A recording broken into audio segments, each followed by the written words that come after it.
गोटे महान दिन जोटा कि महाशिवरात्रि उपलक्षे उदयगिरी ग्रामर भाई मान मत निमंत्रण करते मिसी पारि नी कि आसी बोली मो मन भितर निर्धारण करी जाओ यही महाशिवरात्रि में माँ ठाकुराणी दर्शन पाइली एवं उदयनाथ दर्शन पाइली और प्रथम माँ ठाकुराणी उदयनाथ को प्रणाम जनईबी आम समस्त को आशीर्वाद करने सहित आम चला पथरे सहायता हे आम समस्त उन्नति विकास सहित आमको आशीर्वाद कर आमको आग को बढ़े यही उपलक्षे उदयगिरी ठारे आज जो महाभारत नाटक आयोजन कर मंचस्थ थिबा मोर बड़ भाई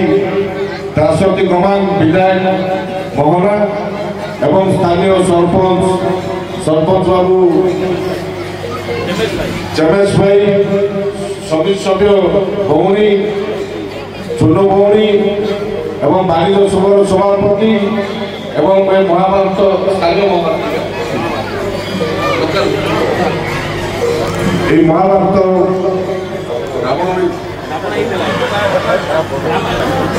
जाओ जो भल प्रदर्शन करते जना पड़ी से बंधु रावण रोते भाई भगवान मोर सान भाई एवं मंचस्थ थिबा मोर बंधु माने सांस्कृतिक संपादक भाई कृतज्ञता ज्ञापन कर जाओ आपण मारे मोर बड़ भाई को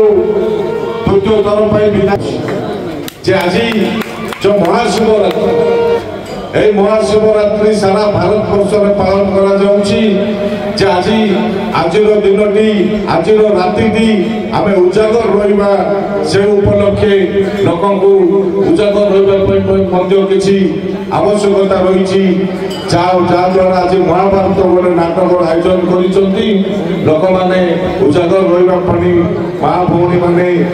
भाई बापा मैंने समस्त को गोटे भल सुजोग मिल पारी मुनेक थर एपट जाए उदयगिरी देकी जाए बेले बेले आसे मत अनेक प्रोग्राम रोचे समय अभाव रोचे जहाद्वारा आज गाड़ी बसिक आसला बेले कहूली मोर एरिया भीतर फांका थी बोले ये अंचल बुलिक विभिन्न जगह बुली सभा समिति कर लोक मिसिकी जीवी बोली मोर मन भीतर गोटे भल भल मन आसी कहीं गजपति जिला लोक जी भल पाँच अधिका मुझे जिला लोक भल पाए सरलता एवं सेमानकर निष्ठापर काम जहाद्वारा मु समय पाए तो निश्चय अंचल को आसी प्रोग्राम करके जाए दुईटी प्रोग्राम आम करूँ मोहना ठारे बाकी आमको गोटे जगह पहुंची पारि नथिलु जे आम एमती भाईचारा कार्य कर आगक बढ़ा।